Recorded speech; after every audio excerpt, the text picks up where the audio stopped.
Today we are super excited. We are at Lyne Components. The guys, I'm sure we've posted a couple of pictures of a new set of wheels on my bike. Melissa's dropper post. There's a whole bunch of stuff, and we've been using the components for a long time. They've just launched a new range of grips, and we've come here to check it out. So a little bit more on that a little bit later. But for now, we thought we're just going to ask Dale 5 questions. We're not going to take up a lot of his time. There's a lot going on here. But Dale, how did you get started with all of this? So basically it all started, I studied industrial design. I've always been obsessed with design and bikes and skateboards and anything with wheels and all of that kind of thing. And then after graduating, I eventually got a job at Silverback Bikes. And I worked there for 6 years designing frames and spent a whole lot of time in Asia. And yeah, got really into the whole bike scene through that. And then my old man and I had a sort of idea to kind of bring something in a little bit cheaper than the competition, try and make, mountain bike parts more accessible. Just sort of bring it like to the masses and help people get into riding. And then also obviously put some innovation into it and get my hands dirty with designing. So yeah, that's how we started the thing. And yeah, my old man is involved. He's behind the scenes, but he's very, very important in this business. So yeah. So that was Lyne back in the day already? Yeah, so in 2016. So it's cool. like 6-7 years now. Yeah. So you guys do, I know the wheels, dropper posts, you guys do all sorts of components? Yeah, bars, stems, some cranks, chain rings, wheels, now grips, and some on-bike storage systems. Yes, and we'll show you guys. They've got a really cool wall up here with all their products on it. So we're going to take you through that in a little bit. Riding-wise, avid rider? Yeah, for sure. Love it. Okay. Motorized, non-motorized. I saw some pictures of you doing some interesting things on some bikes. Yeah. So these days, e-bike. Yeah, I mean, I've always just liked gravity side of mountain biking, so going downhill and all of that kind of thing. So an e-bike kind of made sense. It's just living in town and all of the climbing here and everything. It's just makes so much sense. It's almost like a personal shuttle vehicle. So I'm just loving the e-bike right now. I think that's where I had to go to e-bike because I couldn't keep up with Melissa. So quick one. I was fortunate to get one of your first sets of the HD wheel sets. As speaking about e-bikes, you guys obviously do an e-bike specific wheel, which I don't know if you guys know about. So do you just want to tell us a little bit about what's different between the HD set compared to the other sets and e-bike, non-e-bike, those kind of things? Yeah. Okay. So AMP HD's basically starting at the rim. It's got a 605 gram rim profile. Like our previous rims were more like trail orientated at about 550, 540. So thicker rim profile. It's got sort of thick bead walls, which kind of helps, like that's the first point of impact. So it's kind of like taking what we have on our carbon wheels and putting it onto the aluminium stuff where it's slightly thicker walls, thicker bead wall. And then from there, working towards the middle, thicker spokes for the e-bikes, like 1.8 double-butted spokes instead of, we use triple-butted spokes on our other wheels.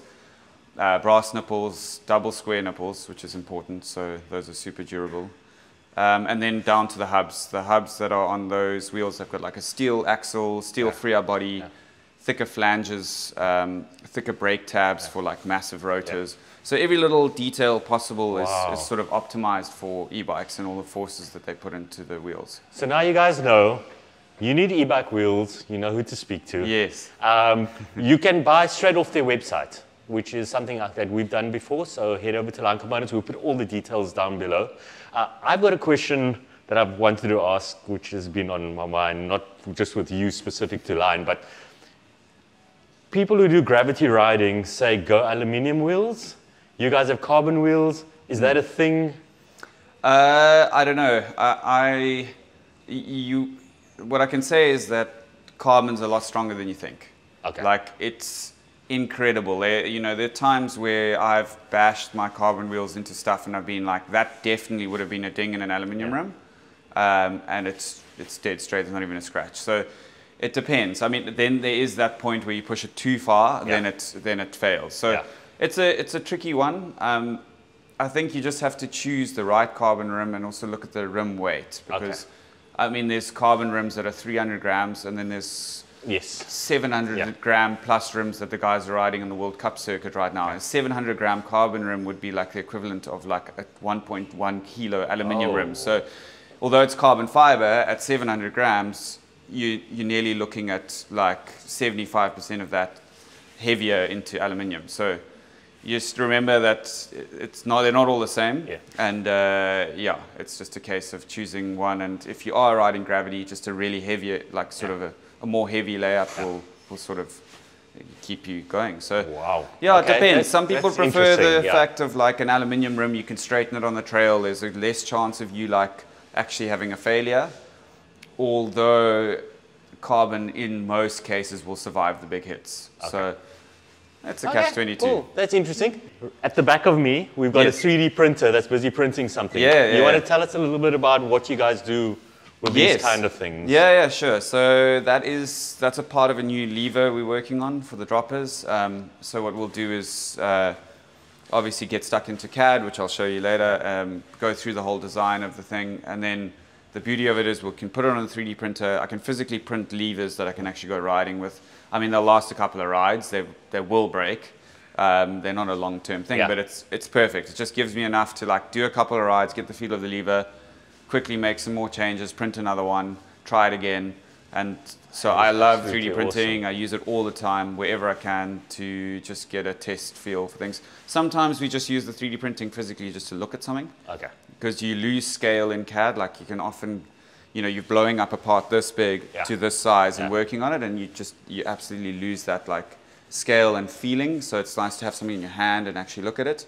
And then I just leave it on my desk. I carry on working. I pick it up, leave it again, and it's just that like reminder and constantly re-looking at something and then understanding where we can change and improve and whatever. That's unbelievable. It's so cool to see what the thought process is that goes into these kind of things. But enough talking here. Do you want to, let's go have a walk around and let's see what Lyne's all about. Cool. Follow us. We're going to go check this out. Okay, guys, we're at the product wall.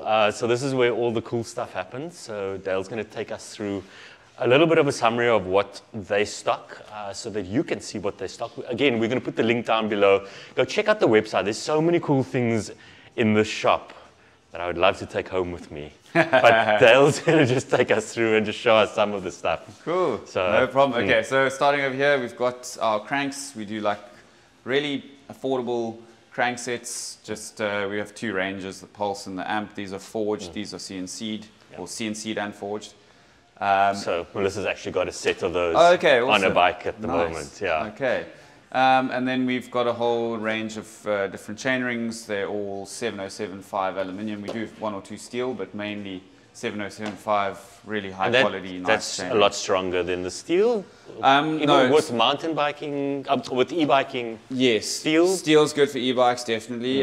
Steel it's just super hardy, but it's really heavy. So aluminium is more of like a high performance orientated thing, more for sort of analog bikes. E-bikes, steel's a great idea. I mean, it's just it's where it's at. And then onto droppers. I mean, this is what we are known for, like our range of droppers. We do like 11 different sizes. We're some of the only people still doing external droppers, even an external and a 27.2 internal. So we do all these strange sizes that a lot of people have neglected. Obviously, people know our brand for being super reliable. And components, like it's so easy to fix these droppers. We just get a cartridge from you guys and off we go. For sure.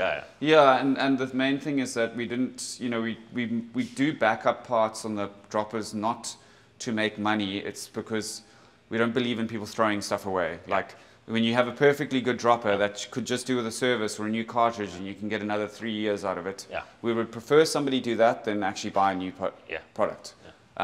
There's a side of it that, we just want to stop stuff from going into landfill. So we try and back up every single dropper we do.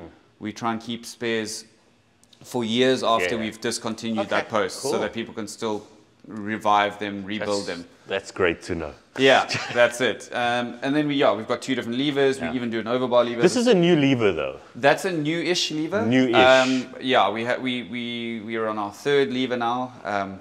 We are working on these are really cool. New one. Yeah, they're proper. Yeah, there was quite a lot of design actually went into these to add this little cam in there, so that a lot of dropper levers actually they just end. And then what happens is, as you pull the cable, it eventually kinks the cable, and they feel okay initially, but then they start to kink, and then they feel really bad. So we really focused on making sure that cam carries on and it feels super smooth. We tried like 1 million different 3D prints to get that right. Okay. And then, did that. This is our bar and stem range. We do a whole bunch of things from carbon to aluminium to flat bars to 35 to 31.8. all the different sort of popular sizes. We do really good bundles as well in terms of price. Like our aluminium bundles are like 800 Rand, so you can choose a bar and a stem for 800 bucks, which is pretty affordable. Well, I'm actually running a 35 mil length stem, and they are amazing. Yeah, they're super cool. Yeah. And then I don't know if you guys know, but Dale and Lyne, they've just launched a new range of grips. Yeah. I've heard only good things about them. We're actually here to come check them out. That was the main reason why we came here. Dale, you want to tell us a little bit about it? This is like the cosmic cactus. Cosmic cactus, yeah. So the name comes from the shape. We kind of just, once we had finished the design, looked at it and we were like, it looks like a cactus from outer space. Like it somehow resembles a cactus and it's very angular, like sort of spaceship vibes. So we were like, okay, well, that's going to be the name. But yeah, it was quite a long process. We took nearly a year from end to end, like start a project to receiving stock. And there were lots of samples in between, lots of 3D printing again. We created quite a unique sort of molding process, which I'll show you a bit later, to make temporary molds to be able to test ride the product. And eventually we got to something we're very happy with. It's we feel like it's so cool. Yeah, we feel like it's got a good. It's a well-rounded grip. I mean, it's a pretty sort of more on the chunky side of diameter-wise. People were asking for that. It's got a soft compound, but it's not too soft that it wears out too fast. We've integrated some things like a plastic bumper, so you don't just wreck the side of your grips on small crashes. And then so it's the little details. It's the little tiny details. The pattern you'll see when you ride them, it's got quite an interesting feel. And then obviously the main thing was the price. Like we really wanted to come into the market and, like we've done with some of our products, offer a great quality product, but try and bring the price down. Some grips are edging close to 600 Rand, which I have a problem with. I'm like, that's not how it should be. And those said grips don't last very long. Yeah, there are some very expensive grips that aren't lasting as long as one would like. So we wanted to just try to change that, and like it's a consumable item effectively, so you don't want to be spending huge amounts of money on it. Like they will wear out, and it should be somewhat affordable, but also durable. And then you've obviously got a huge color range on them as well. Go check it out on the website, guys. It's all there. So each one of these products is on the website. Cool. And then you guys do a bunch of on-bike storage? Yes. So this is a product we came up with called the Holy Rail. Surprisingly, it's still the only thing of its kind. Like we expected that we would have been copied, and nobody did. But effectively, it's a little rail that you put onto your bottle cages, and then it has special little mounting hardware to allow you to reposition your bottle if you have enough space. It doesn't work on every bike. And then basically, with the space you've made available, then add a bunch of accessories. So we do a whole bunch of kits. We're actually best known for this one. Like the cross-country folks love this because, or should I say marathon. There are a couple of very important marathon bikes that didn't take 2 bottles, specifically like the Giant Anthem, the previous generation Scott. And so, we still do very well with this product. It just allows people to be able to put extra bottle for marathon riding. Some people like this one, which is a little triangle box. You can store all your goodies inside. Handy for enduro? Yeah. Enduro coming up on the 28th of May, guys. Come check out this product. This is the one I would say is probably best for enduro. You can strap down a tube. It's got a little strap here. You can put your bombs and all your goodies in there. So this one is actually what we would recommend for an enduro bike. Okay, cool.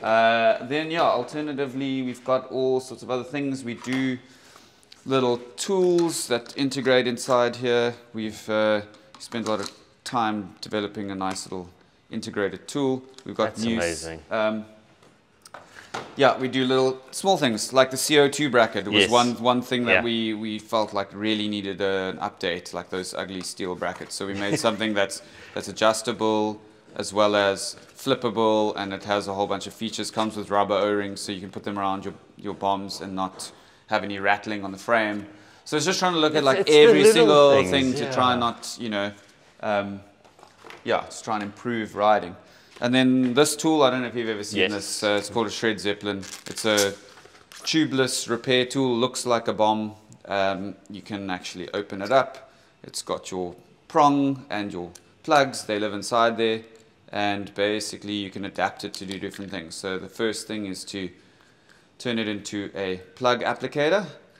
And then the next thing you can do is you unscrew this side, and this is actually a CO2 regulator. No way. Yeah, so you can bomb a wheel with that. That's amazing. I Yeah. never knew about that. Yeah. So this side is the CO2 regulator. And then the last feature it has is basically that's a valve core remover tool. So you can put that over your valve core, tighten up Sorry, the valve I'm core. looking at Melissa who's holding the camera and I'm going, I need to get one of those things.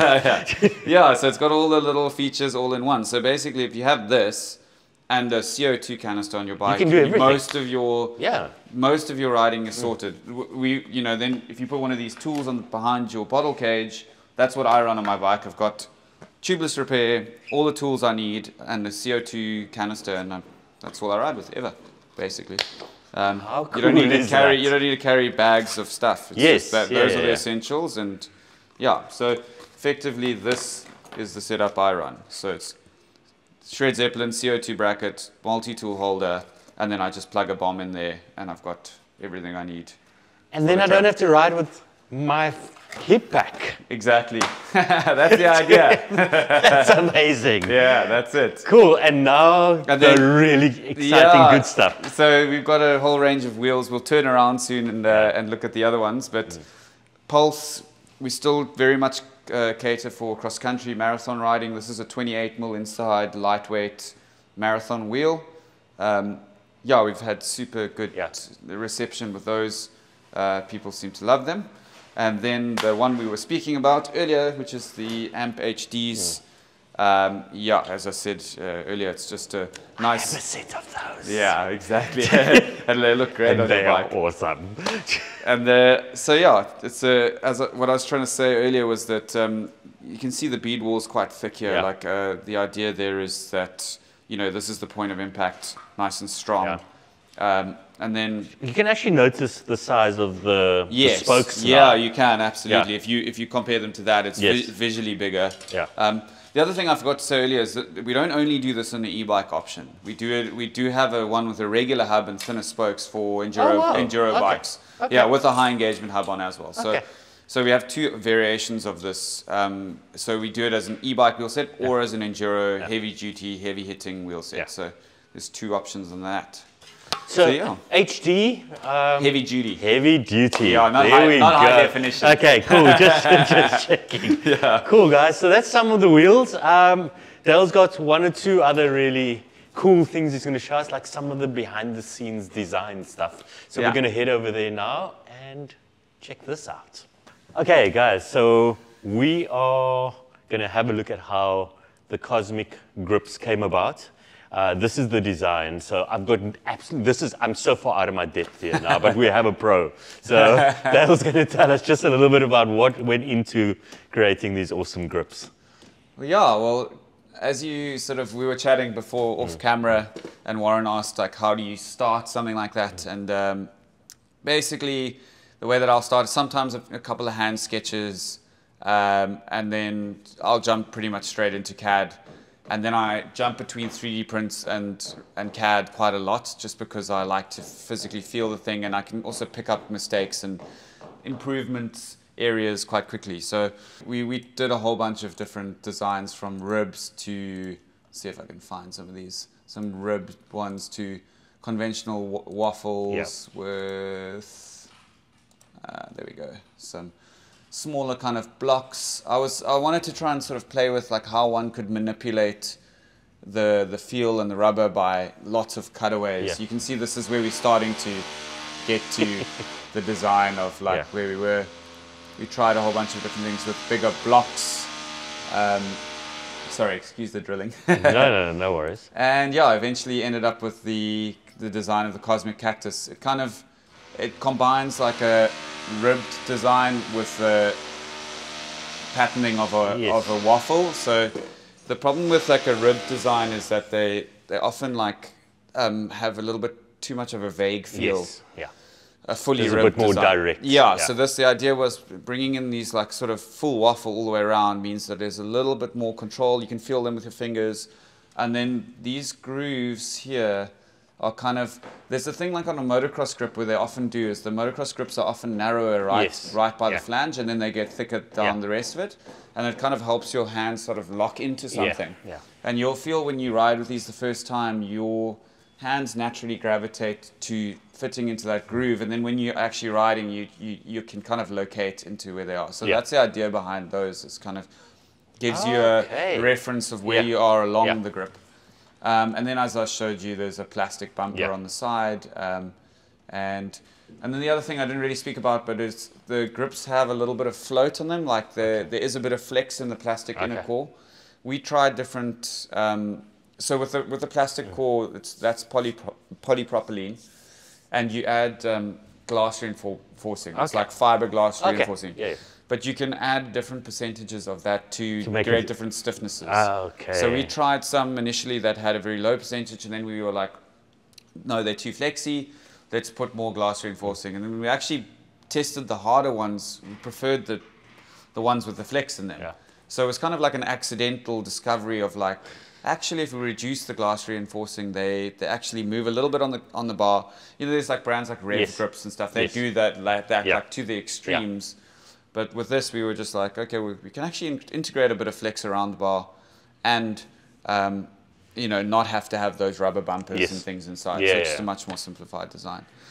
And then the process that I'm going to show you just now is how we made these. Is we actually created like injection molds where we could hand injection mold around the grips. No way. So you guys actually made the molds in-house as well? So just the prototype molds. Okay. So not actually production. So there's a big difference. This, so you can literally only do like 1 an hour. All right, so you can have a look there. Basically, what this is just the reverse or the negative shape of the actual grip. So we 3D print effectively the outside, and then you insert the inner sleeve. You actually insert the plastic sleeve into the mold, and you just over mold around that. No way. And then crack open the mold, and then you've got a prototype grip that you can actually test. So yeah, I'll show you that in reality. Cool, let's go check it out. Cool guys, so we're at the mold stage. Yes. So what you see on the website, this is how it started. Well, yeah, here's a couple of those designs you saw me working on. And you can feel it feels like a real grip. So it's a real grip. So these are those molds I was showing you earlier. So there's a whole lot of these. I'll pull these out. Okay, so these are obviously all the different ones. Yeah. Okay, so it's got all the different shapes. So you guys 3D printed those. Yeah. So we 3D print that, and then we would take like the core, which is this part. Let's just see if I can find 2 matching ones, because we've got so many different designs. And effectively, this is also a 3D print. Yeah. We would place this in. There's an orientation of which way it's supposed to go. Let's just see if I can find one for you. Yeah, like that. And then we'd close this up. We'd use bolts, like physically bolted closed, because you don't want it leaking. Yeah. And then there's a port on the side here. And that just and then we literally just with a big syringe and 2-part polyurethane mixed up, injected through this vent holes at the top here, let a whole bunch of it spew through, get all the air bubbles out, and then clamp the pipe closed so it just stays sort of semi-pressured. You can see some of these have been crashed on, so we've broken them. But I mean, we physically are able to ride. They got such a good feel. Yeah, we got the compound pretty close to the final grip. So They're soft. We were playing around with a whole bunch of things like windowed cores, where you have like gaps in the window in the core. We found it was just a little bit too flexy and vague, so we went away from that. But yeah, it gave us the opportunity to be able to, come up with ideas, and then 24 hours later we were riding them on the trail. So, which is not really common with this kind of process. Usually with anything sort of injection molded, you can play around to a degree, but you don't get that actual physical rubber feel until you open the mold. So you're kind of guessing until you open the mold. So in this case, we were able to physically actually test and get feedback from riders and stuff. I need to ask. So there's a lot that goes into this. Yeah. So you've studied it, you've worked on it. You guys came up with all of these? Yeah, for sure. Okay. That's it. Cool. That's what an industrial designer kind of does. Like the job profession is kind of linking sort of the end use with the design, and then also a little bit of the business side. That's why it's slightly different to a mechanical engineer. Okay. Like a mechanical engineer is more sort of specialized, and they focus more on like structural parts and looking at FEA analysis and mechanisms and things, whereas industrial design is a kind of like user orientated, technical to a certain point. When it gets very technical, when it there'll be mechanical engineers involved in the mold making process of this and in the manufacturing side. So yeah, that's where we sit, and that's what we do, and that sort of absolutely unbelievable. It's so cool to see the process from conception to final product, and just everything that goes into it. Sure. Thank you so much. No worries. I see that you've got your own spray booth. You've got a whole bunch of tools. Yeah. You guys are fully kitted out. Yeah. Guys, I don't know if anyone's allowed to come here, but it's so cool. I hope that what we showed you today, you can actually get an appreciation for all Dale's work and all the work that the people behind the scenes and everything that goes into making these amazing products. So go to the website, go check it out. Come ask us some questions. We're trying to bend Dale's arm to join us on the group ride on the 20th at Kuntermans. I will definitely join you. And maybe you'll see some products there, and you can check out the grips and the wheels and everything that goes into Lyne Components. But thank you so much, Dale. Thank you for coming Really past. appreciate it. Yeah. And I hope you guys enjoy it. This is probably our best visit so far. And I hope our excitement is captured in the video. So give us a follow, give Dale a follow. We're going to put all his details down below, and come shopping. It's going to be awesome. And you're also welcome to this. Our showroom is open to the public, so anyone's welcome to come past, have a chat. We're always here. You have it from the man himself. We'll see you soon. Cheers, guys. Thanks, guys. Bye.